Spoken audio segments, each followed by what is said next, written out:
صلی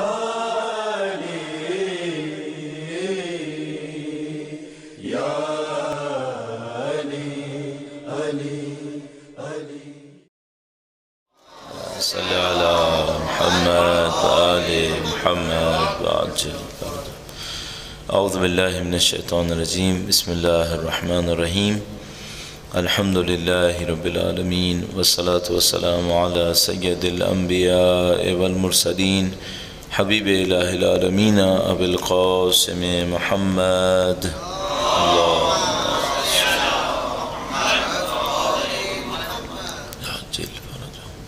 وعلى آله الطيبين الطاهرين سيما بقية الله في الأرضين. قال الله تعالى في كتابه الكريم بسم الله الرحمن الرحيم ونريد أن نمن على الذين استضعفوا في الأرض ونجعلهم أئمة ونجعلهم الوارثين. ایک بار پھر درود بھیجے گا محمد و آل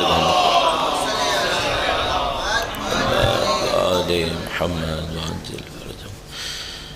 عزیزان محترم، خداوند متعال کا سب سے پہلے شکر بجا لائیں گے کہ اس نے ہمیں ماہ مبارک رمضان کی توفیق نصیب فرمائی، 23 شعبان کی شب نصیب فرمائی.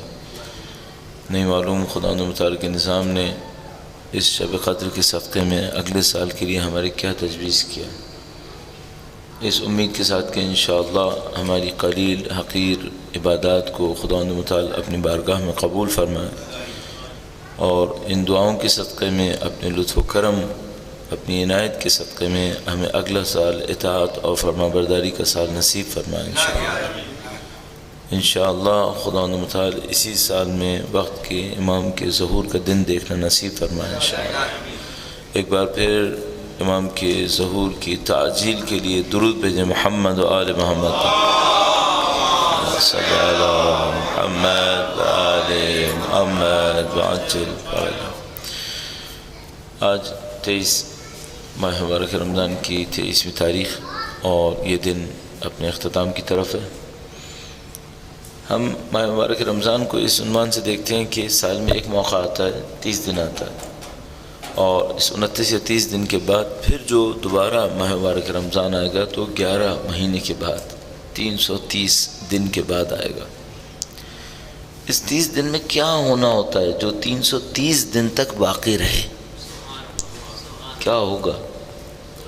یعنی مثال کے طور پر فرض کریں میں کسی ویکیشن کے موقع پر کہیں چھٹی کے لیے جاتا ہوں، اور چھٹیوں کے اوپر جانے کے بعد مثال کے طور پر بچے ویکیشن پہ جانے کے بعد اگلے سال جانتے ہیں اگلے سال تک اب یہ موقع بظاہر نہیں آئے گا، تو اس سے کیا سوچ رہے ہوتے ہیں؟ چونکہ مثلا آپ گئے، آپ سمندر کے کنارے بیٹھے تھے، تو کیا اب سارے سال سمندر کے کنارے بیٹھے رہیں گے؟ نہیں، 2-3 دن میں واپس آ جائیں گے، ہفتے بھر میں واپس آ جائیں گے. تو ہونا کیا ہے؟ تو بچے کہتے ہیں کہ بھئی اس کی ایک فیلنگ ہے اور وہ فیلنگ سارے سال ہمارے ساتھ باقی رہے گی. مثلا اس کی کچھ پکچرز لے لیتے ہیں، کچھ ویڈیوز بنا لیتے ہیں، اس کے کلپس وغیرہ ہوتے ہیں، وہ کہتے ہیں یہ اگلے سال تک ہمارے ساتھ یہ فیلنگ باقی رہے گی. اچھا، ہم سب کو پتہ ہوتا ہے کہ اگر بچوں کو ویکیشن میں بھی کہیں نہیں لے کے گئے، جیسے کہ میں نہیں لے کے گیا اس سال، تو یہ بہت اچھا کام نہیں ہوتا. بچے اس کو یاد رکھتے ہیں کہ فلاں سال کی چھٹیوں میں کہیں نہیں گئے تھے، اور اب چاہے اس کی وجہ کوئی بھی ہو، آپ کی کوئی بھی عذر ہو آپ کا، ان کے نزدیک وہ عذر قبول نہیں ہوتا. میں اس ویکیشن والے معاملے کو سوچتے ہوئے اپنے لیے سوچتا ہوں کہ ماہ مبارک رمضان سے مجھے کیا ملنا ہے جو 330 دن تک چلے گا. اچھا، ایک اور مشکل بھی ہے، کل رات شب قدر تھی، آج رات اس کا کوئی اثر ہے؟ تو اگر کوئی چیز ایک رات نہیں چلی تو 330 رات تک کیسے چلے گی؟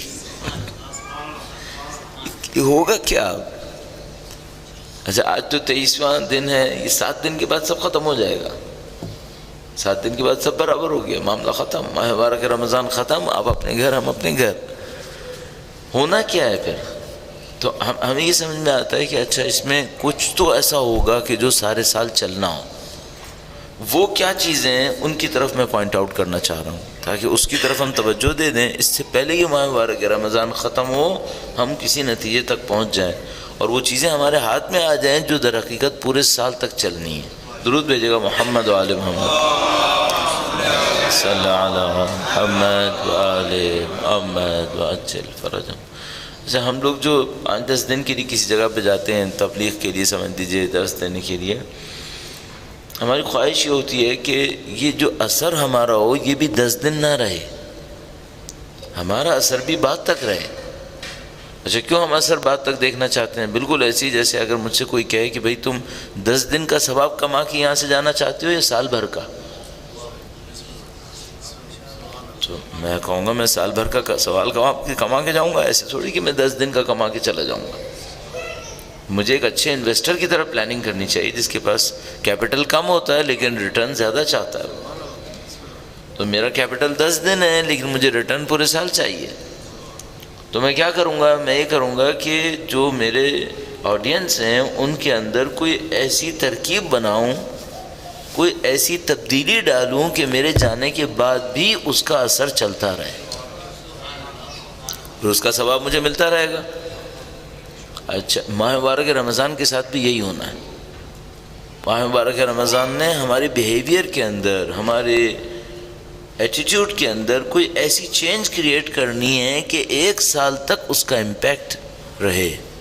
اچھا پھر ایک اور مشکل بھی ہے، بعض اوقات کیا ہوتا ہے، مثال کے طور پر آپ 20 دن کے لیے کہیں ٹریولنگ پہ جا رہے ہیں، آپ کو پتہ ہے راستے میں کچھ نہیں ملنا ہے، پتہ نہیں کبھی آپ نے ایسا کوئی اتنا لمبا تو نہیں کیا ہوگا، 1-2 دن کا تو شاید کیا ہوگا، مثلا آپ کسی کیمپنگ پہ گئے، وہاں آپ سے کہا جاتا ہے کہ بھائی جو 2 دن آپ نے گزارنے ہیں نا، اس کا جو کچھ کھانا ہے وہ یہیں سے لے کے جانا ہے۔ ہم کرتے تھے ہم لوگ، مثلا ایران میں ہم لوگ کبھی کیمپنگ میں جاتے تھے تو وہ لوگ کہتے تھے بھائی ایسا ہے یہ جو بیس ہے نا یہ فائنل بیس ہے، اب اس کے بعد جو نیکسٹ کیمپ ملے گا وہ 2 دن بعد ملے گا، تو جس کو جتنا کھانا ہے ہمیں کوئی پرابلم نہیں ہے لیکن اٹھانا خود ہی ہے، خود ہی اٹھاؤ۔ تو اگر تم کہتے ہو کہ مجھے ہر کھانے میں 5 پاؤنڈ چاہیے تو 5 پاؤنڈ اٹھاؤ، لے کے جاؤ، 2 دن کا کھانا اٹھا کے لے کے جاؤ، پھر تم کو پتہ چلے گا کہ کھانا کہتے کسے۔ تو ہر آدمی سوچتا تھا کہ ایسی کوئی چیز اٹھائے کہ جو کم وزن کی ہو، کیلوریز زیادہ دے دے تاکہ پیچھے کمر پہ بوجھ کم ہو جائے، ہر آدمی یہی سوچتا تھا۔ مجھے ماہ مبارک رمضان سے کوئی ایسی چیز کمانی ہے جو ماہ مبارک رمضان کے بعد بھی چلے۔ پھر ایک اور مسئلہ بھی ہے، اس کو کنزیوم نہیں کرنا ہے، اگلے سال دوبارہ 0 سے شروع نہیں کرنا ہے، اگلے سال اگلے اسٹیٹ سے کم از کم شروع کرنا ہے، ورنہ اگر یہی میں کرتا رہا کہ یہاں سے لیا وہاں 0 پہ پہنچ گیا، پھر دوبارہ شروع کیا، پھر 0 پہ پہنچ گیا، تو 50 سال میں ترقی کہاں ہوئی؟ پھر تو 0 کا 0 رہ گیا۔ بس آپ سمجھیں ہمارے پاس 2 ٹاسک ہیں، نمبر 1 ماہ مبارک رمضان اسی مہینے میں ختم نہ ہو جائے، چلے نمبر 1، اور چلے بھی ایسا نہ چلے جو کنزیوم ہو جائے اور اگلے ماہ مبارک رمضان پہ ختم ہو جائے، بلکہ نہیں، وہ جب ہم اگلے ماہ رمضان پہ پہنچیں تو اس پہلی سے اونچی جگہ پر ہوں تاکہ ترقی نصیب ہو۔ یہ کیسے ہوگا؟ یہ کیسے ہوگا؟ اس کو حاصل کرنے کے لیے کیا کرنا پڑے گا؟ اس کو ہمیں بہت سوچنا پڑے گا۔ دیکھیں میں نے آپ کے تقریباً 7-8 منٹ لے لیے صرف اس بات کو بتانے کے لیے کہ آپ کو اور مجھے کرنا کیا ہے ماہ مبارک رمضان کے بعد۔ بس 2 باتیں سمجھ میں آتی ہیں۔ پہلی بات تو یہ کہ ماہ مبارک رمضان کا اثر اسی رمضان میں ختم نہ ہو، نمبر 1۔ نمبر 2 یہ چلے، نمبر 2 چلے اور چلنے پر کنزیوم نہ ہو، چلنے پر بچے۔ کب تک بچے؟ اگلے سال کی پہلی ماہ مبارک رمضان تک، اور اس سال کی پہلی رمضان کے مقابلے میں اگلے سال کے ماہ رمضان ہم بہتر پوزیشن میں ہوں، ورنہ تو ترقی نہیں ہوئی، پھر کوئی ترقی نہیں۔ اچھا اس کا ورسٹ کیس کیا ہوگا؟ ورسٹ کیس یہ ہوگا کہ میں ماہ مبارک رمضان کے پہلے دن جتنا اچھا میرے اندر دین کے لیے طلب تھی اب وہ بھی نہیں رہی ہے، یہ ورسٹ کیس ہے، میری طلب ختم ہو گئی۔ اگر طلب ختم ہو گئی اس کا مطلب ہے میں نے ماہ مبارک رمضان سے کوئی امپرومنٹ حاصل نہیں کی، اگر امپرومنٹ حاصل نہیں کی اس کا مطلب ہے باقی سال بھی خراب گزرے گا، خدا نہ کرے باقی سال بھی خراب گزرا تو اگلے دفعہ جب ماہ مبارک رمضان کی پہلی آئے گی تو میں اس سال سے بھی زیادہ بری پوزیشن میں ہوں گا، یہ ورسٹ کیس ہے۔ اس کا مطلب ہے میری عمر گزرتی جائے گی اور نہ صرف ترقی نہیں ہوگی بلکہ میرے اندر زوال آتا جائے گا، گریجول زوال۔ اچھا ہم انسانوں کے اندر ایک عجیب مشکل ہے، زوال کی کہانی ہے۔ میں مثال بہت دیا کرتا ہوں، ایک مثال مینڈک کی دیتا ہوں، وہ ہماری ایک اسٹریٹجی کے ایک اور ٹیچر ہوا کرتے تھے، انہوں نے دی تھی۔ درود بھیجے گا محمد و آل محمد، محمد و آل محمد و نہ میں نے کبھی زو میں کام کیا ہے اور نہ اینیمل پلانٹ سے میرا کوئی بہت زیادہ تعلق ہے۔ ایک آدھ مثال مجھے پتہ چلی جانوروں کے بارے میں، مثلا یہ مینڈک کے بارے میں ایک مجھے بات پتہ چلی، وہ یہ کہ مینڈک کو ٹیمپریچر کا ڈفرینس اگر اچانک ہو تو پتہ چلتا ہے، ورنہ پتہ نہیں چلتا۔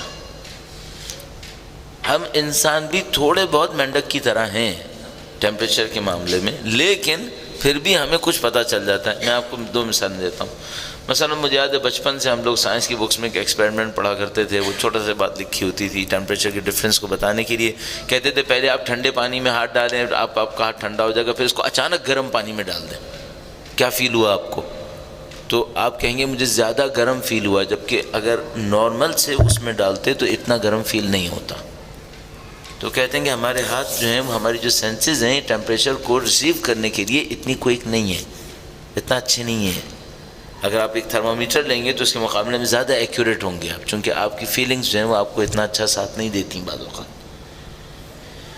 تو لیکن ابھی بھی ایسا ہے، مثال کے طور پر اگر میں اپنا ہاتھ پانی میں ڈالے رہوں اور پانی ٹھنڈا ہو اور اس کے بعد گرم پانی کوئی کھول دے اور یہ پانی آہستہ آہستہ گرم ہوتا جائے، تو ایک موقع پر پہنچ کر میں اپنا ہاتھ نکال لوں گا، ناقابل برداشت ہو جائے گا میرے لیے۔ بالکل ایسی پتہ نہیں یہاں پہ ہوتا ہے نہیں ہوتا، کبھی آپ شاور میں نہا رہے ہوتے ہیں، اچانک پانی ہلکا ہلکا ٹھنڈا ہونا شروع ہو جاتا ہے، ہوتا ہے یہاں پر بھی۔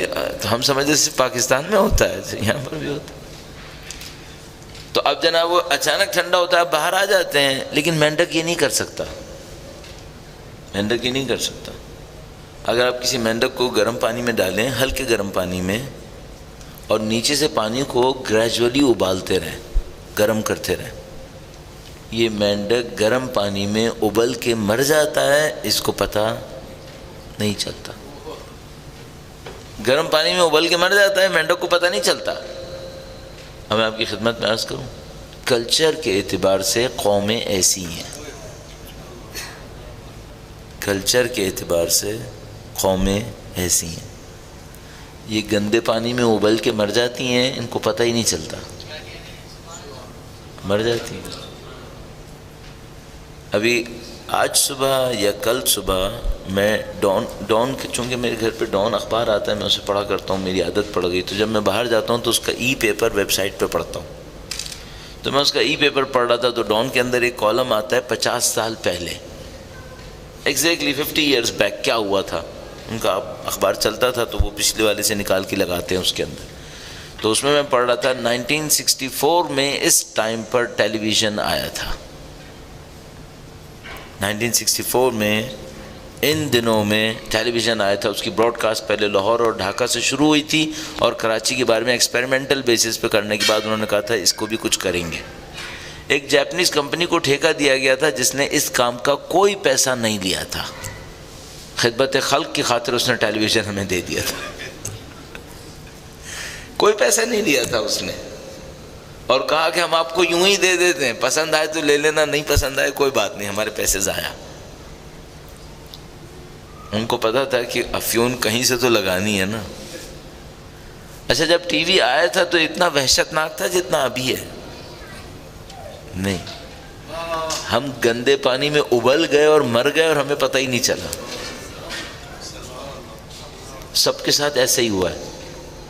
یہ جو 50 سال پہلے انگلینڈ میں ٹیلی ویژن آیا تھا تو اتنا وحشت ناک نہیں تھا، حتیٰ امریکہ وغیرہ کے اندر اتنا وحشت ناک نہیں تھا، یہ شروع میں اتنا خراب نہیں ہوتا۔ ہماری دنیا پہنچی کہاں ہے، ہم پہنچے کہاں ہیں؟ ابھی آپ جس ملک کے اندر بیٹھے ہیں نا، اس ملک کے اندر ایک بہت بڑے آدمی کو کوئی میڈل نہیں دیا جاتا تھا کیونکہ وہ ہومو سیکسول تھا، لارنس آف عربیہ، جس نے برٹش امپائر کی وہ خدمت کی جو سینکڑوں سال میں کسی جاسوس نے نہیں کی تھی، لارنس آف عربیہ کو کوئی میڈل نہیں دیا گیا، اور اس وجہ سے نہیں دیا گیا تھا کہ اس کے اندر یہ اخلاقی ڈیفیسٹ ہے، اس وجہ سے اس کو میڈل نہیں دیا جائے گا، اور آج جو یہ کرے اس کو میڈل دیا جائے گا، اس کو میڈل دیا جائے گا۔ یہ قومیں اچانک نہیں ابلتی ہیں، آہستہ آہستہ گندے پانی میں ابلتی ہیں۔ اچھا مجھے ایک اور ڈر لگا ہوا ہے، مجھے کہ ماہ مبارک رمضان ختم ہو گیا اور میں گندے پانی میں ابلتا رہا تو مجھے پتہ چلے گا؟ یہ ایک اور پرابلم ہے جو مجھے ماہ مبارک رمضان کے بعد کے لیے بچا کے رکھنی ہے. وہ کیا ہے؟ وہ یہ کہ میرے پیرامیٹرز ڈیفائنڈ ہوں جن سے مجھے اپنے آپ کو ایویلویٹ کرتے رہنا ہے. ڈیفائنڈ پیرامیٹرز، ان پیرامیٹرز کی بیس پر میں اپنے آپ کو ایویلویٹ کرتا رہوں گا کہ بھائی میں اسپرٹ آف رمضان سے دور ہوں یا نزدیک ہوں. میں نے جان بوجھ کے یہ جملہ استعمال کیا، اس میں دو مذاق ہوئے. میں ایک دفعہ دبئی میں تھا ماہ مبارک رمضان کے لیے، تو وہاں پہ ایک میلہ ٹھیلا لگا ہوا تھا، بڑی شاپنگ وغیرہ یہ وہ، اور اس کے ایڈورٹیزمنٹ بورڈز کے نیچے لکھا تھا دی ٹرو اسپرٹ آف رمضان. یہ چند سال پہلے کی بات ہے دبئی میں. اور ابھی سن لیجئے، 2 دن پہلے، بالکل 2 دن پہلے کسی نے مجھے ایک پکچر بھیجی جس کے اوپر قطر ایئرپورٹ کی ایک ڈسکاؤنٹ سیل کی ایک امیج تھی جس کے نیچے لکھا ہوا تھا رمضان کریم، اور اوپر لکھا تھا buy 1 get 2 and that was whiskey.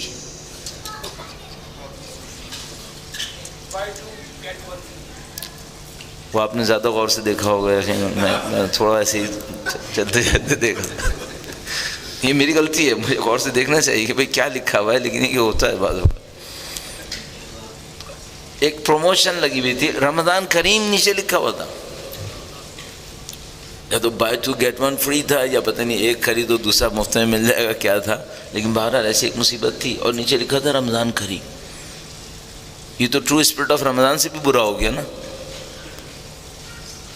تو ابھی میرے پاس 3 ٹاسک ہو گئے. نمبر 1، ماہ رمضان یہیں پہ ختم نہ ہو، نمبر 1. نمبر 2، ماہ رمضان چلے، اور چلے تو کنزیوم نہ ہو، اگلے سال کے لیے بچے. نمبر 3، کوئی پیرامیٹرز میرے پاس ایسے ہوں کہ اگر میں اپنی ایویلویشن کے اندر دیکھوں کہ میں نیچے جا رہا ہوں تو مجھے فوراً پتہ چل جائے کہ بھائی میں نیچے جا رہا ہوں، معاملہ اچھا نہیں چل رہا. اور یہ 3 ہمارے پاس کیسے آئیں گے؟ اس کے لیے ہمیں کچھ کام کرنا پڑے گا. میں پیرامیٹرز شاید آج ڈیفائن نہیں کر پاؤں گا، لیکن کچھ پریکٹسز ایسی بتانا چاہوں گا جو اگلے سال ماہ رمضان تک اسپرٹ کو زندہ رکھ سکیں انشاءاللہ.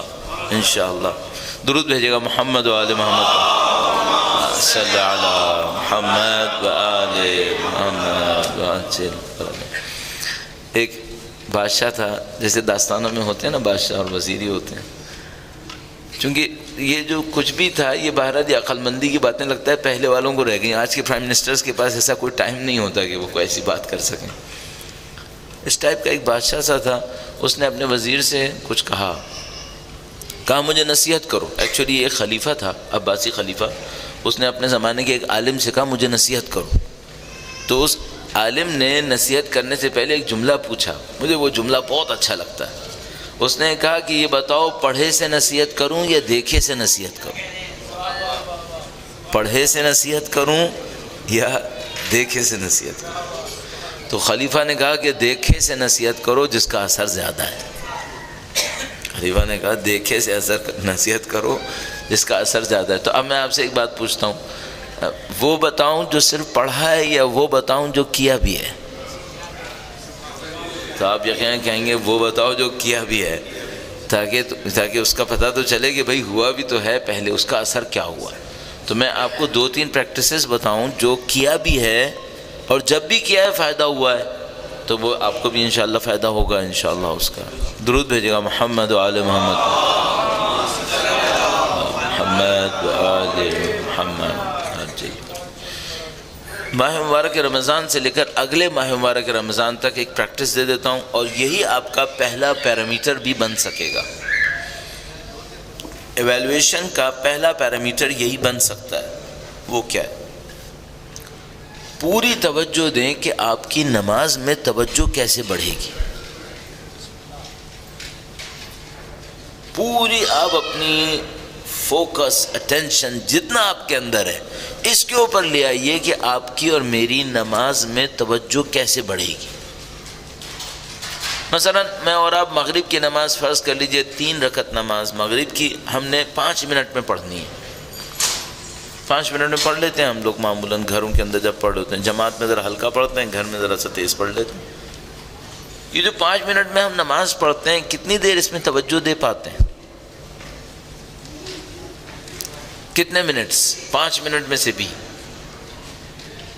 تو ابھی ہم یہ سوچیں کہ یہ نماز اللہ کا اتنا بڑا حکم ہے، 60 دفعہ سے زیادہ قرآن کریم میں اس کا حکم آیا ہے، کتنے منٹس توجہ دے پاتے ہیں؟ اچھا اس کو بھی چھوڑ دیتے ہیں، کتنے منٹس توجہ دے پاتے ہیں؟ توجہ دینی کیسے دیں؟ کیسے؟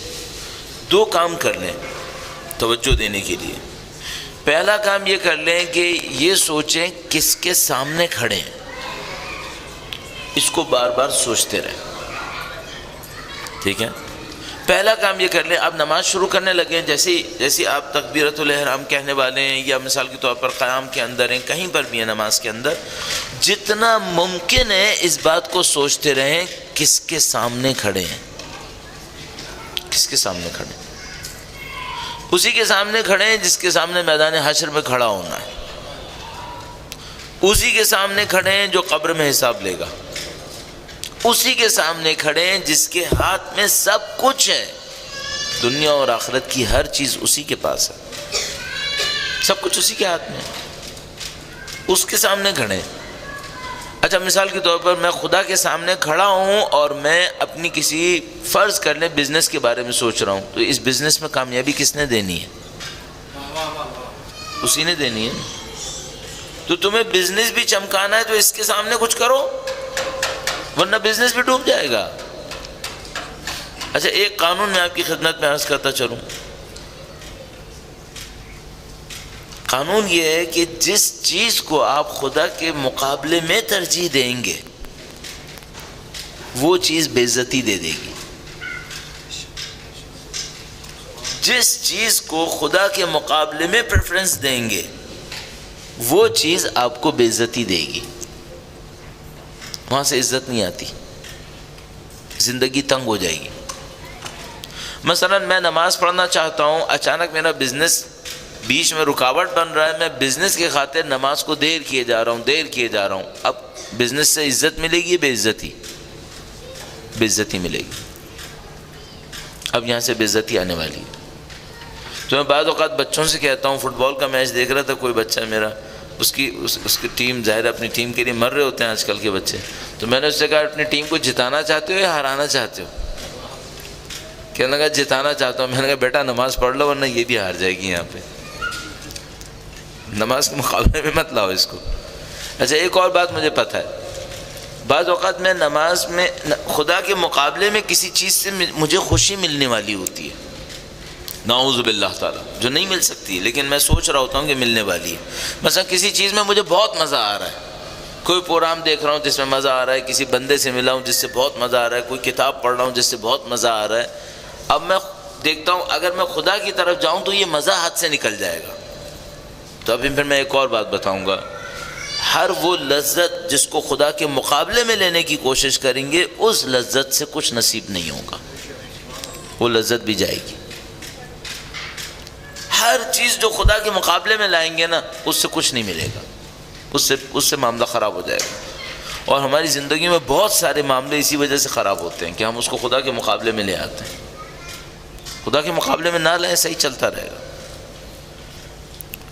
پہلا کام یہ کریں اپنی نماز کے اوپر توجہ دے دیجئے۔ نماز پہ توجہ کیسے دیں گے؟ میں نے آپ کی خدمت میں عرض کیا، یہ سوچ کر توجہ دیں کہ کس کے سامنے کھڑے، اس کو زیادہ سے زیادہ سوچیں، اور ساتھ میں یہ قانون ذہن میں رکھیے گا کہ آپ کہیں اور سوچ رہے ہیں نا، تو جس کے بارے میں خدا کے مقابلے میں سوچ رہے ہیں وہ آپ کے ساتھ نہیں رہے گی، اس سے آپ کو بے عزتی ملنے والی، آپ کو کوئی فائدہ نہیں ہوگا۔ بس پہلا کام یہ کریں۔ دوسرا کام کیا کریں؟ نماز میں توجہ دینے کے لیے جتنا ممکن ہے اپنے الفاظ کے کم سے کم معنی کو سوچتے رہیں، جتنا ممکن ہے۔ مثال کے طور پر میں نے ہاتھ کھڑے کیے، میں نے کہا اللہ اکبر۔ اللہ اکبر کا مطلب تو پتہ ہے نا، عربی جاننا تھوڑی ضروری ہے اس کے لیے۔ بسم اللہ الرحمن الرحیم معلوم ہے، الحمدللہ رب العالمین یہ بھی معلوم ہے۔ شاید بعض چیزوں کے اوپر توجہ نہ ہو، بحول اللہ وقوتہ اقوم واقعد، بہت خوبصورت جملہ ہے۔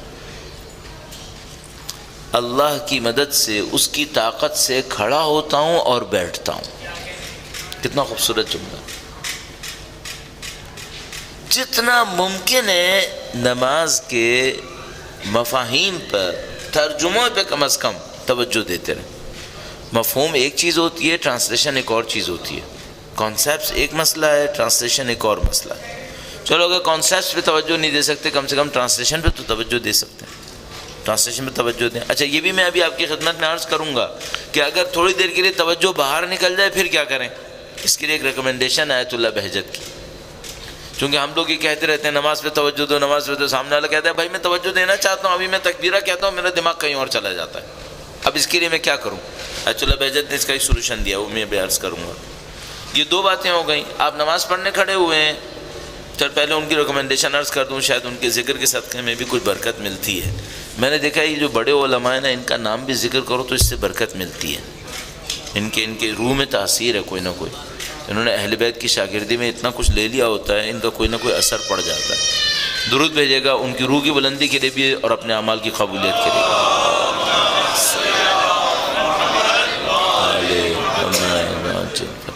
آیت اللہ بہجت ایک خط کے جواب میں فرماتے ہیں کہ جب آپ نماز پڑھنے لگیں تو تکبیرۃ الاحرام کہنے سے پہلے وقت کے امام کو پکاریں کہ مولا میری نماز میں میری مدد کر دیں، مجھے آپ کی نصرت چاہیے، مجھے آپ کی نصرت چاہیے. بھائی اگر میں دنیا میں تھوڑا سا مجھے لاس ہونے لگتا ہے تو میں مدد کے لیے بلاتا ہوں یا نہیں بلاتا ہوں. میرا پاؤں سلپ ہونے لگتا ہے، میں کہتا ہوں یا علی مدد. کوئی بچہ کہیں گرنے لگتا ہے، میں کہتا ہوں یا علی مدد، خدا اس کو سنبھال دے مولا کے صدقے میں، مولا نہ مدد کریں اس کی. تو یہ جو میں نماز پڑھنے والا ہوں یہ اس میں مدد نہیں چاہیے مجھے، اس میں مدد چاہیے. وہ کہتے تھے تکبیرۃ الاحرام کہنے سے پہلے وقت کے امام کو ان سے توسل کرے کہ مولا میری نصرت فرما دے. نمبر 1. نمبر 2 ریکمینڈ کرتے تھے، یہ عجیب ٹرک ہے، بہت ٹرکی کام ہے. وہ کہتے تھے نماز اس طرح شروع کرو پوری انٹینشن کے ساتھ کہ میں نماز میں توجہ دوں گا، بغیر انٹینشن کی شروع نہیں کرنا. پوری توجہ کے ساتھ شروع کرو کہ میں توجہ دوں گا. تم نے کہا اللہ اکبر، توجہ تھی، بسم اللہ الرحمن الرحیم، ابھی فرض کرو الحمدللہ تک پہنچتے پہنچتے توجہ غائب ہو گئی. 2 جملے صرف توجہ رہی. کہ نہیں کوئی بات نہیں، ایک اور کام کرو.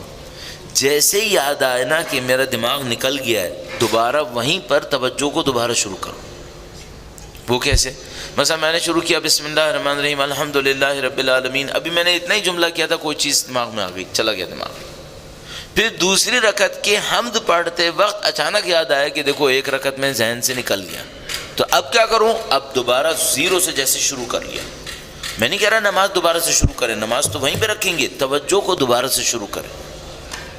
اگر ہاتھ سے نکل بھی گیا تھا تو کوئی بات نہیں، اب جب یاد آ گیا تو وہاں سے دوبارہ شروع کرو. اپنی توجہ کو، اپنی اٹینشن کو دوبارہ وہاں پر لے کر آئے. مثلا دوسری رکعت شروع کر رہا تھا، الحمدللہ پڑھتے پڑھتے یاد آیا کہ دیکھو میں نے سوچا تھا توجہ دوں گا لیکن توجہ نہیں دی، پہلی رکعت ایسی نکل گئی، تو کہوں کوئی بات نہیں، اب یہاں سے دوبارہ شروع کرتا ہوں، اہدنا الصراط المستقیم، دوبارہ توجہ شروع کرتا ہوں. تو اب کیا کریں؟ اگر آپ کو شیطان کہیں لے کے بھی جاتا ہے تو جیسے ہی دماغ میں آ رہا ہے دوبارہ وہیں سے اپنے اوپر گرفت کر لیں، اپنے اوپر پکڑیں، پکڑ کے دوبارہ نماز کو اچھی توجہ سے پڑھنا شروع کریں. فائدہ کیا ہوگا؟ آہستہ آہستہ میری اور آپ کی توجہ کا ٹائم بڑھنا شروع ہو جائے گا، توجہ کا ٹائم بڑھنا شروع ہو جائے گا. اور یہ عزیزان محترم، یہ میں آپ کو مختلف علماء کے اقوال سے، تجربے سے، سب چیزوں سے بتا رہا ہوں. اگر آپ کی نماز میں توجہ باقی ہے نا تو اس کا مطلب ہے آپ کا دین مضبوط ہے. اور اگر نماز میں توجہ کم ہوتی جا رہی ہے تو چاہے کچھ بھی ہو اپنے اندر فوراً سمجھ جائیے گا میرا دین کمزور پڑ رہا ہے، میرا دین کمزور پڑ رہا ہے. اس میں کوئی تکلف تعارف نہیں کر رہا ہوں آپ کے سامنے. کیوں نہیں کر رہا ہوں؟ چونکہ یہ بہت بڑی حقیقت ہے کہ اگر ہماری اور آپ کی نماز میں توجہ کم ہو رہی ہے تو واقعاً دین کم ہو رہا ہے، واقعاً دین کم ہو رہا ہے. آپ اس کو بڑھائیں، کسی بھی طریقے سے بڑھائیں. مثال کے طور پر میں یہ سوچوں چونکہ میں بہت بزی آدمی ہوں نا اس لیے میری توجہ کم ہو رہی ہے، نہیں، یہ ایکسکیوز صحیح نہیں، بالکل غلط بات ہے. بزی کس کے لیے ہو؟ خدا کے لیے، شیطان کے لیے؟ اگر خدا کے لیے بزی ہو تو تمہاری یہاں توجہ بڑھنی چاہیے تھی. اس کا مطلب ہے خدا کے علاوہ کسی اور چیز کے لیے بزی ہو گئے ہو. اگر خدا کے لیے میں اور آپ بزی ہوتے تو ہماری توجہات یہاں بڑھنی چاہیے تھی. اگر خدا کی بارگاہ میں قبول ہوتا ہے تو خدا اپنے نزدیک بلاتا ہے یا دور بھیجتا ہے؟ نزدیک بلاتا ہے. آپ کی اور ہماری توجہ یقیناً بڑھنی چاہیے. بس کن باتوں میں توجہ بڑھے؟ نمبر 1 کس کے سامنے کھڑے، نمبر 2 کیا بات کہہ رہے ہیں، نمبر 3 ایک اور بات آپ کی خدمت میں عرض کروں گا اتنا، اور میں آپ کو ابھی بھی خدمت میں عرض کرتا چلوں، آپ کو کوئی بھی کہے نا کہ کسی اور کام کرنے سے دین بڑھتا رہے، نماز پہ توجہ نہ بھی ہو تو چلے گا، گارنٹی سے کہہ رہا ہوں غلط بات ہے، یہ غلط بات ہے. یہاں پہ بڑھانا پڑے گی. اور آپ کو اور ہمیں پتہ ہے مولا امیر المومنین کی توجہ کیا تھی، اہل بیت اطہار علیہ السلام کی توجہ کیا تھی، جنگ کے اندر بھی کیا توجہ تھی، یہ مجھے اور آپ کو سب پتہ ہے. واقعات دوبارہ یاد دلانے کی بھی ضرورت نہیں ہے، ہم سب کو پتہ ہے. تو ہمیں اس پہ محنت کرنی پڑے گی، اس کے علاوہ کوئی راستہ نہیں ہے. ایک چیز اور جس پہ توجہ دیں نماز کے دوران، وہ بھی عرض کرتا چلوں، درود بھیجے گا محمد و آل محمد، صلی علی محمد و آل محمد وعجل. اچھا میں آپ سے پوچھتا ہوں، دین اسلام کے ہر کام میں حکمت ہے یا نہیں ہے؟ بغیر حکمت کے تو کچھ نہیں ہوتا نا، صحیح. تو ابھی یہ جو خدا متعال نے کہا اللہ اکبر کہنے کے لیے ہاتھ یہاں تک اٹھاؤ، اس کی حکمت کیا ہے؟ اس کی حکمت ہونی چاہیے نہیں ہونی چاہیے؟ ہونی چاہیے. کیوں نہیں ہونی چاہیے؟ ہونی چاہیے. تو کیا حکمت ہے؟ حکمت ڈھونڈیں، آپ اور میں حکمت ڈھونڈیں. مثال کے طور پر آپ رکوع کے اندر کھڑے ہیں، آپ رکوع کے اندر ہیں، آپ کی کمر سیدھی ہونی چاہیے یا ٹیڑھی میڑھی ہونی چاہیے؟ سیدھی ہونی چاہیے. کیوں ہونی چاہیے؟ گردن جھکی بھی ہو یا اس طرح سیدھی ہو؟ مستحب کیا ہے؟ سیدھی ہو. کیوں سیدھی ہو؟ کیا ہونا ہے اس سے؟ اچھا اب آپ فوراً میڈیکل سائنسز کا فلاں کیمیکل یوں ہو جائے گا، مجھے اس سے ابھی کوئی سروکار نہیں ہے. میڈیکل میں کون سا کیمیکل کہاں جائے گا؟ مجھے اسپریچول سے سروکار ہے، ابھی مجھے اسپرٹ سے سروکار ہے. ان سب کی حکمت ہونی چاہیے. اس کی خاطر کتابیں لکھی گئی ہیں، اس کی خاطر بیانات لکھے گئے ہیں. چھوٹی سی اگر کسی نے کتاب پڑھنی ہے تو کم از کم آیت اللہ دستغیب کی کتاب ہے خاشعین کی نماز. اگر میرے بس میں ہوتا نا تو میں دنیا کے تمام دینی طالب علموں سے کہتا جس دن دینی طالب علم بنو سب سے پہلے یہ کتاب پڑھ لو. ابھی دینی طالب علم نہ بنے تو نہ پڑھے، نہیں وہ بھی پڑھ لے، فائدہ ہوگا اسے. خاشعین کی نماز اس کو پڑھے. اور کسی نے اعلیٰ مفاہیم پہ جانا ہے، اسرار الصلاۃ آیت اللہ خمینی کی اسرار الصلاۃ، بہترین کتاب. تھوڑا سا اس کے اوپر بھی توجہ دیں، ان کی مصلحتیں کیا ہیں. میں بہت تیزی سے 1-2 اسٹیپس آپ کی خدمت میں عرض کرتا ہوں، شاید مجھے پتہ ہی اتنا ہوگا لیکن بہرحال بہت تیزی سے کرتے ہیں چونکہ نماز کا وقت بھی آپ کا نزدیک ہونے والا ہے. بہت زیادہ چیزیں بتانے سے بھی فائدہ نہیں ہوتا، لوگوں کے دماغ سے نکل جاتی ہیں. 1 گھنٹے کے بعد جو ہے وہ 20% سے زیادہ باقی نہیں رہتا ہے. تو ہم لوگ کوشش کرتے ہیں بٹس اور پیسز کے اندر دیں، اچانک ایک دم سے برسٹ نہ مار دیں، ورنہ اس سے کوئی فائدہ نہیں ہوتا. نماز میں آپ نے توجہ دینی ہے. آپ کو میں نے سیکوینس ساری بتائی کہ ماہ مبارک رمضان کے بعد آپ نے کرنا کیا ہے. آپ توجہ دیں گے. توجہ کس پہ دیں گے؟ ایک تو یہ کہ آپ خدا کے سامنے کھڑے ہیں، اس کو بار بار سوچیں گے، اور دوسرا یہ کہ جو آپ جملے ادا کر رہے ہیں جملوں کا مطلب کیا ہے، اور تیسری بات یہ کہ ان اعمال کی مصلحتوں پر جس کو میں بھی آپ کی خدمت میں عرض کروں گا. اچھا یہ سارے جو کچھ میں نے آپ سے کہا یہ آپ کب کریں گے؟ ابھی 10-15 منٹ کے بعد، 20 منٹ بعد ابھی کرنا ہے آپ نے. ایسا نہ ہو میں کہہ دوں میں بھی نہ کروں آپ بھی نہ کریں، یہ نہیں ہونا ہے. جب ابھی مغرب کی نماز پڑھیں گے تو سب مل کے جد و جہد کریں گے کہ اس پہ توجہ دیں گے انشاءاللہ تعالی، تو ہماری نماز انشاءاللہ اللہ کے نزدیک بلند ہو جائے گی انشاءاللہ. درود بھیجیے گا محمد و آل محمد، صلی علی محمد. ایک آیت اللہ قرآتی بہت مذاق بھی کرتے رہتے ہیں نا درس وغیرہ کے اندر. تو وہ کہتے تھے، ایک دفعہ درس کہیں پہ دے رہے تھے، کہنے گے کہ تم نے دیکھا ہے بیماریاں کیسے پھیلتی ہیں؟ تو بیماریوں کو ایک وائرس کسی کو لگ جاتا ہے، اس وائرس سے سب کو بیماری پھیل جاتی ہے. تو دشمن جو برائی پھیلاتا ہے کیسے پھیلاتا ہے؟ کسی ایک کو کسی گند میں مبتلا کر دیتا ہے، باقی مچھلیوں کو سبھی گندا کر دیتا ہے. تو کہنے لگا اب آپ لوگ یہ کام کرو، آپ اچھائی کا وائرس پھیلاؤ. کہنے آپ اچھائی کا وائرس پھیلاؤ. تو ابھی آپ تصور کریں جتنے لوگ یہاں بیٹھے ہیں اگر ان کی نمازیں امپروو ہو گئیں تو آپ کی کمیونٹی کی اسپریچول انوائرمنٹ پہ فرق پڑے گا یا نہیں پڑے گا؟ سب پہ فرق پڑ جائے گا. ایک رات میں فرق پڑ سکتا ہے. اس کا مطلب کیا ہے؟ اگر ہم تھوڑی سی محنت کریں تو شاید پورے لوٹن کی اسپریچولیٹی کے اوپر اثر ڈال سکتے ہیں. یہ کر سکتے ہیں ہم لوگ؟ مصلحتیں کس قسم کی ہیں خدا متعال کے نظام کے اندر؟ مثال کے طور پر بہت تیزی سے اگر بیان کریں تو کہتے ہیں جب آپ تکبیرۃ الاحرام کہیں نا، ہاتھوں کو کان تک لے کر آئیں اور کہیں اللہ اکبر، تو جو ہاتھ آپ کان تک لے گئے اس کا مطلب کیا ہے؟ خدا میں تیرے سامنے سرنڈر کرتا ہوں، میں تیرا بندہ ہوں، میں جو کچھ کیا غلط کیا، میں سرنڈر، میں تیرا تابعدار ہوں۔ اگر گناہ کیا ہے نا تو بغاوت میں نہیں کیا ہے، غلطی سے کیا ہے، سرنڈر کرتا ہوں، باغی نہیں ہوں، گناہ گار ہوں۔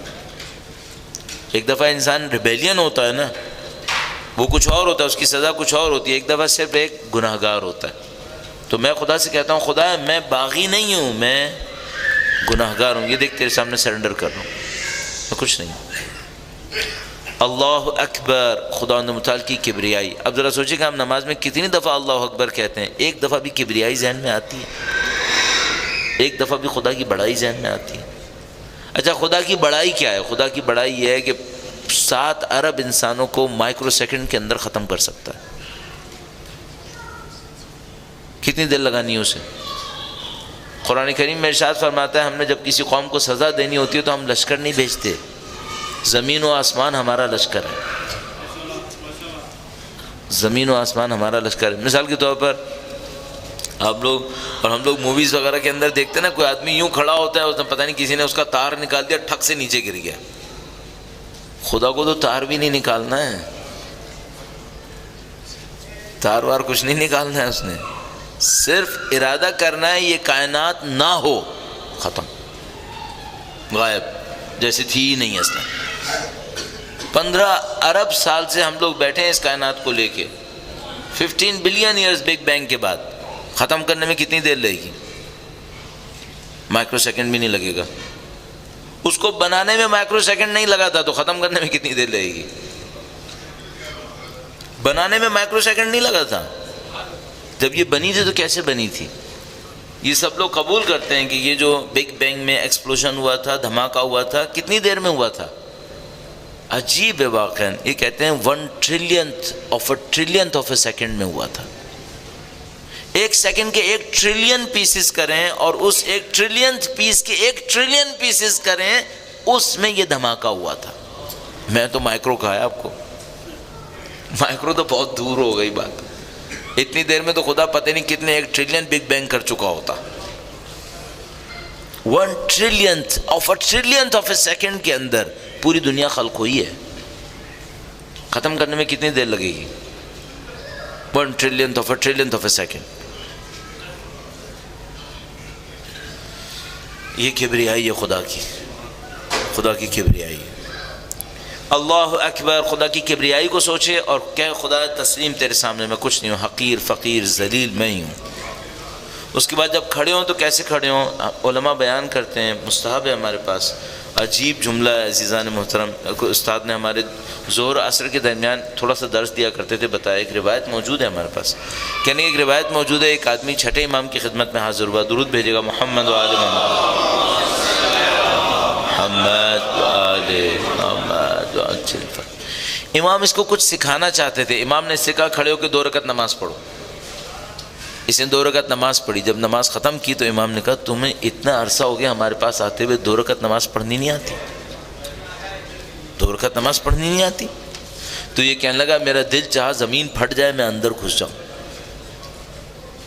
کہ میں نے اپنے مولا کے سامنے 2 رکعت نماز بھی صحیح نہیں پڑھی۔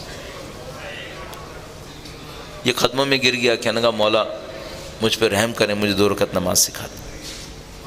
امام فرمایا اب میں بتاتا ہوں، ایسے پڑھو۔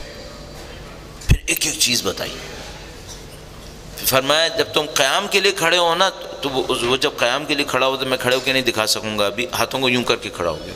امام فرمایا کیا کیا تم؟ ہاتھوں کو زانوں پہ رکھو، کمر کو تھوڑا سا جھکاؤ، تمہاری نظریں سجدگاہ کو دیکھیں، اس طرح کر کے کھڑے ہو۔ کہنے لگا مولا اس طرح کر کے کیوں کھڑے ہوتے ہیں؟ فرمایا اس لیے کھڑے ہوتے ہیں کہ آقا کے سامنے غلام ایسے ہی کھڑے ہوتے ہیں، تم خدا کے سامنے کھڑے ہو، یہ تم نے کیا کیا کہ تم نے ہاتھ یوں کر لیے؟ ہاتھوں کو زانوں پہ رکھو، کمر کو تھوڑا سا خم کرو، نگاہ کو اپنے سجدے کی جگہ کی طرف رکھو، ایسے کھڑے ہو جیسے غلام کے سامنے غلام کھڑا ہوتا ہے۔ مالک تو وہ ہے، تم غلام ہو، ادب سے کھڑے ہو۔ اس نے کہا مولا ٹھیک ہے۔ پھر امام نے کہا اب رکوع کرو۔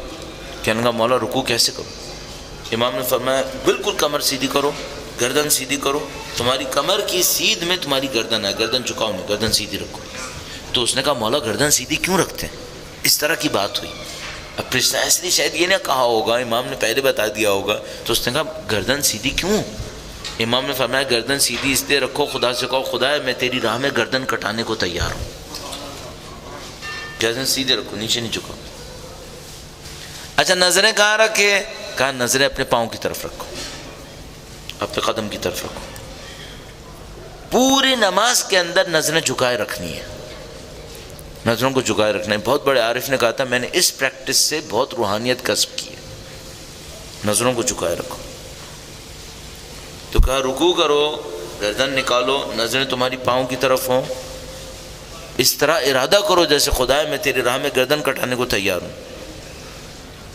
اس کے بعد کھڑا ہو جاؤں، سجدے میں جاؤں۔ کیا سوچوں سجدے میں جاتے وقت؟ سجدے میں، اچھا یہ جو سجدے میں جانے کا عمل ہے یہ ہے کیا اصلا؟ گویا ہمارا موت کی طرف سفر ہے، موت کی طرف سفر ہے، نیچے کی طرف جانا ہے۔ قبر بھی زمین کے نیچے رکھی جاتی ہے نا، تو ایسے جیسے کھڑے سے نیچے کی طرف گئے، گویا موت کی طرف سفر کیا۔ تو میں خدا سے کہتا ہوں خدا میں تو مرنے کی طرف جاؤں گا ہی نا، میں تو اینڈ یہی نا کہ میں مروں گا۔ تو میں کھڑا ہوا اور نیچے جھکا اور سجدے میں گیا، اور سجدے میں کیا احساس کروں؟ سجدے میں کہوں خدا سے خدا سب سے زیادہ جو ڈگنیٹی میرے پاس ہے نا میری فور ہیڈ میں ہے، میں اس کو تیرے سامنے تسلیم کرتا ہوں۔ میری ساری عزت، میری ساری ڈگنیٹی، میرا سارا آنر تیرے سامنے خاک میں مل گیا، میں کچھ نہیں ہوں، ایکسیپٹ کروں۔ سجدے میں جاؤں تو اپنی ذلت کو قبول کروں۔ بہت خوبصورت ایک مکالمہ ہے، بہت خوبصورت ایک مکالمہ۔ کسی نے پوچھا مولا، یہ شاید اسی روایت میں تھا یا کسی اور میں تھا، کہا مولا 2 سجدے کیوں کرتے ہیں؟ 2 سجدے کیوں کرتے ہیں؟ پھر کسی نے پوچھا مولا 2 سجدے کے درمیان میں استغفر اللہ کیوں کہتے ہیں؟ کہا 2 سجدے کیوں کرتے ہیں؟ 2 سجدے کے درمیان میں استغفر اللہ کیوں کہتے ہیں؟ امام نے فرمایا پہلا سجدہ ایسے ہے جیسے تم خاک سے اٹھے دنیا میں آئے۔ جب دنیا میں آئے نا تو تم خدا سے تھوڑا دور ہو گئے، تو تم نے کہا استغفر اللہ، دوبارہ سجدے میں۔ کہا تمہارا دنیا میں اسٹے اتنا ہی ہے جتنا 2 سجدوں کے درمیان بیٹھے تھے، بس یہ تمہارا دنیا میں اسٹے۔ یہ وہ 60 سال ہیں جس کے لیے گردنیں کاٹ رہے ہو ایک دوسرے کی۔ اتنی حیثیت، کتنی حیثیت ہے اس کی؟ اتنی حیثیت ہے جیسے ایک سجدے سے اٹھے دوسرے سجدے میں دوبارہ ختم۔ اور اس درمیان میں خدا نے کیا منہ سے نکلوایا ہے؟ استغفر اللہ ربی واتوب الیہ۔ کیوں؟ جب میں اس دنیا میں آتا ہوں نا تو گناہ پہ گناہ، گناہ پہ گناہ، تو میں کہتا ہوں استغفر اللہ ربی واتوب، خدا تیری پناہ مانگتا ہوں، میں کہاں ہوں؟ فوراً دوسرے سجدے میں، اور دوسرے سجدے میں جا کر پھر اعتراف کرتا ہوں خدا میں کچھ نہیں ہوں۔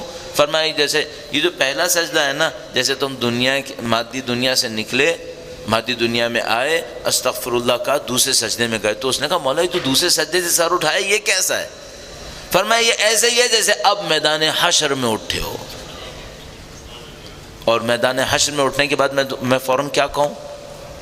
اشہد ان لا الہ الا اللہ۔ میدان حشر میں اٹھا ہوں، میدان حشر میں اٹھتے ہی خدا کے سامنے کہتا ہوں خدایا میں گواہی دیتا ہوں تو ہی معبود ہے، تیرے سوا کوئی معبود نہیں۔ عزیزان محترم، یہ ہمارا سفر ہے نماز کے اندر، اور میں جہاں جاتا ہوں وقت نکال کر آدھا پونا گھنٹہ اس کے اوپر ضرور عرض کرتا ہوں، تاکہ ایک مجھے یاد رہے، میں بھول رہا ہوں تو مجھے دوبارہ ریمائنڈر مل جائے۔ دوسرا یہ کہ اگر آپ کی یہ چیز صحیح ہو گئی اور آپ نے اس کو صحیح کر لیا، تو میں آپ کو گارنٹی سے کہہ رہا ہوں آپ کا دین کہیں نہیں جائے گا، سالڈ رہے گا انشاءاللہ تعالی، ہے سالڈ، اور بہتر ہو جائے گا، اور بہتر ہو جائے گا۔ نماز میں توجہ بڑھائیں، میں اور آپ دونوں محنت کریں اس کے اوپر، ہمیں نماز میں توجہ بڑھانی ہے۔ باقی میں سب کہتا رہا ہوں نا اپنے آپ سے، میں اتنی مجلسیں پڑھ رہا ہوں، میں اتنے درس دے رہا ہوں، یہ نہیں، صحیح بات نہیں ہے۔ اگر نماز میں توجہ نہیں دے رہا نا، اس کا مطلب ہے کچھ قبول نہیں ہو رہا میرے لیے. سب بات غلط بات ہے. اس کو تو چھوڑ ہی دیں کہ میں کہوں میں کتنی ایکٹیویٹی کر رہا ہوں. نہیں پہ ایکٹیویٹی میں